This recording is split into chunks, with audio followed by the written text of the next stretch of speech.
Programa espectacular, Vivir con Sentido, con coach certificados a nivel internacional. Entonces, Ignacio nos tenía una salvedad.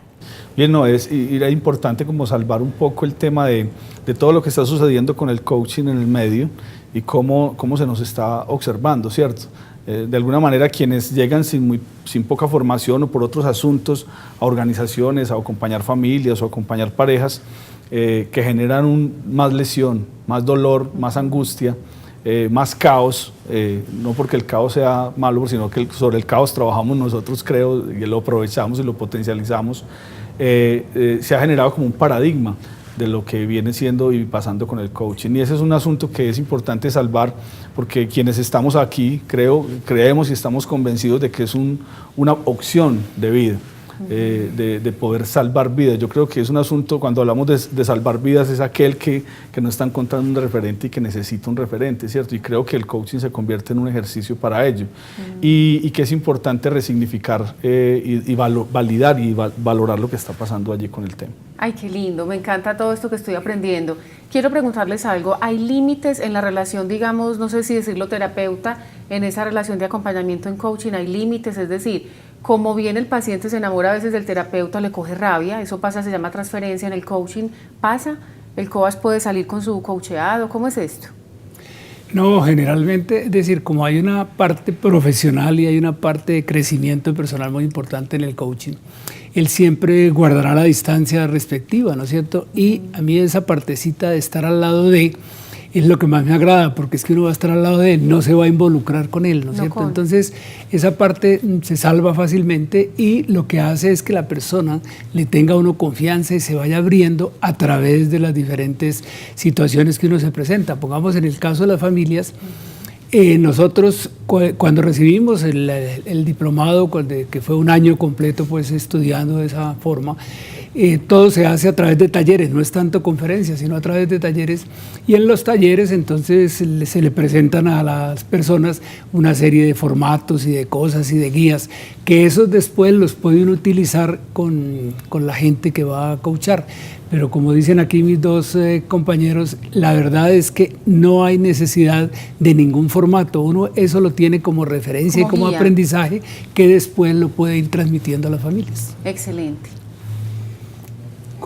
Estamos hablando entonces de las metodologías, hablamos de la familia, vamos a hablar de la metodología de intervención en coaching empresarial. Bueno, el coaching empresarial se involucra principalmente con los equipos directivos y de ahí parte, con los equipos directivos, acompañándolos, identificando con ellos la estrategia, el direccionamiento de la compañía, hacia dónde va la empresa, es exactamente, señor cochero empresario, señor viajero empresario, ¿hacia dónde quiere llevar su empresa? ¿Cuál es la estrategia entonces para ir en esa dirección? Además, ¿de qué equipo disponemos? ¿Qué personal tenemos? ¿Qué tipo de líderes tenemos dentro de la compañía? ¿Cuál es el mercado al cual queremos llegar? ¿Qué tipo de productos vamos a llevar a esos mercados? ¿Qué es lo que el cliente quiere? ¿Qué está esperando? ¿Qué está buscando? Luis Fernando, perdón que lo interrumpa, pero sin embargo, ¿cuál es el elemento diferenciador donde no se me confunde con un consultor más o un conferenciante más, sino que uno dice, estoy con un coach? Muy bien, excelente esa pregunta. El consultor trae las respuestas. El coach inspira para que las respuestas salgan. ¿Cómo? De los directivos. Es parte del proceso de coaching. Coaching tiene que ver con inspirar en la persona modelos de pensamiento, modelos de reestructuración, donde el cliente pueda generar las respuestas y el aprendizaje es 100 veces mayor a cuando alguien viene y le pone la respuesta en la mesa. Claro, o sea, son dos modelos totalmente diferentes. Perdón, Luis Fernando, es tan cierto lo que él dice que eso pasa en familia, ¿no es cierto? Uno lo que trata es de que la gente saque a flote sus problemas y uno le pueda ayudar para que ella resuelva los problemas. Nosotros no se los vamos a resolver, es ella misma, porque si yo le resuelvo el problema, ahí seguirá con los problemas. En cambio, cuando ella resuelve el problema, es cuando logra salir. Y qué interesante lo que estamos conversando, porque inclusive desde el formato, cuando yo hablaba del formato, yo he tenido pares, que inclusive los he acompañado a algunos procesos más desde lo grupal, y hay unos métodos que se utilizan inclusive desde la temporalidad.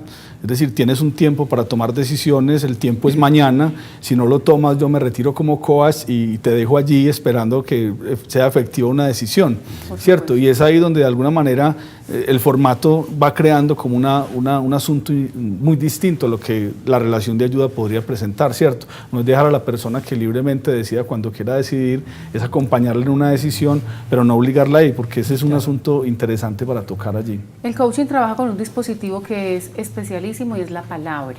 Hablemos de diálogos fecundos. ¿Cómo es eso de los diálogos fecundos colectivos o individuales, contratos psicológicos, metas constructivas en la palabra? Qué bonito eso, yo lo llamo narrativa.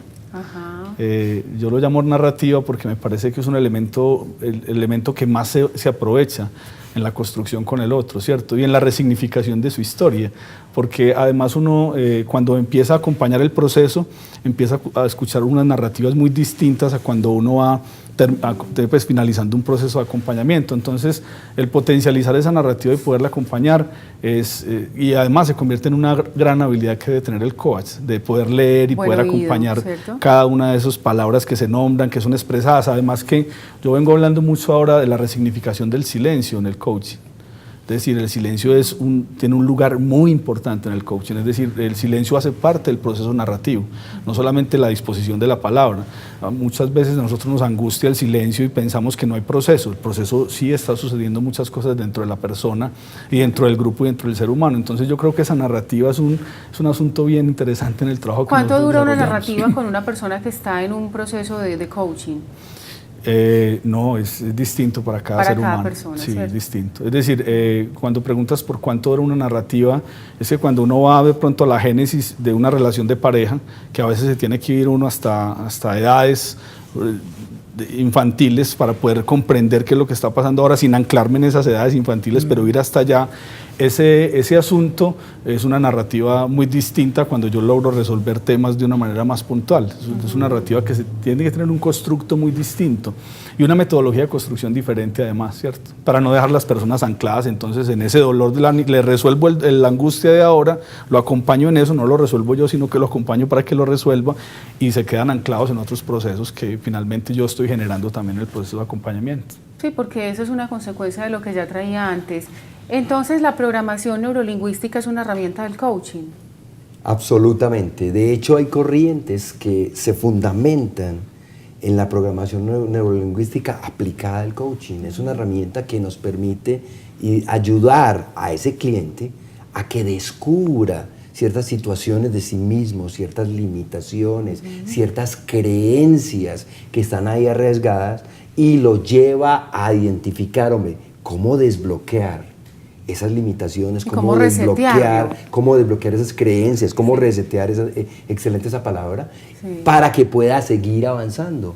Un elemento fundamental que tiene que buscar un coach es qué es lo que está bloqueando a esta persona, qué es lo que está bloqueando a esta empresa de avanzar y cómo puedo, después de identificar ese bloqueo, cómo puedo retirar el bloqueo para que la empresa o la persona continúe avanzando. Es como si el cochero se parara y dijera, hay que quitar esta piedra porque el caballo no avanza. Exactamente, excelente. Yo diría que es una de las bases del coaching, el programa neurolingüístico es una de las bases para... Una de las herramientas principales para sanar. Entonces el coaching es un estilo de vida, una filosofía de vida, es un don, un talento, es un valor para ponerlo al servicio del otro. No es un cliché, no es una certificación, es una persona que ama a su prójimo como a sí mismo y que le ayuda a crecer. Entonces vamos a ir a un corte comercial y cuando regresemos vamos con las conclusiones de este hermoso programa Coaching en Vivir con Sentido.